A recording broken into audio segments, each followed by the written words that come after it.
ചാലക്കുടി മണ്ഡലം UDF സ്ഥാനാർത്ഥി സനീഷ് കുമാർ ജോസഫിന്റെ തെരഞ്ഞെടുപ്പ് വിജയത്തിനായി കൊടകരയിൽ കോൺഗ്രസ് നേതൃയോഗം സംഘടിപ്പിച്ചു. VM ആന്റണി അധ്യക്ഷത വഹിച്ചു.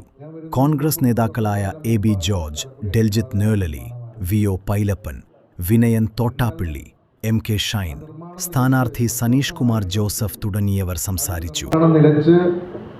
ചാലക്കുടിയെ സംബന്ധിച്ചിടത്തോളം വലിയ ശാപമായി, വലിയ ഗതാഗതക്കുരുക്കുണ്ടാക്കി, 38ഓളം ആളുകൾ മരണപ്പെടുന്ന സാഹചര്യം ഉണ്ടാക്കി നിന്നിരുന്ന ആ അടിപ്പാതയുടെ നിർമ്മാണം 2 വർഷത്തിനുള്ളിൽ നമുക്ക് പൂർത്തീകരിക്കാനായിട്ട് സാധിച്ചു.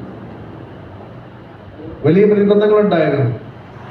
ഒരു വശത്ത് ഇടതുപക്ഷം അടിപ്പാത നിർമ്മാണം നടത്തണം എന്ന് ആവശ്യപ്പെട്ടുകൊണ്ട് സമരം ചെയ്യുന്നു. മറുവശത്ത് ആ നിർമ്മാണ പ്രവർത്തനത്തെ തടസ്സപ്പെടുത്താനായിട്ടുള്ള കുൽസിത ശ്രമങ്ങൾ മറ്റു വശത്ത് ചെയ്യുന്നു.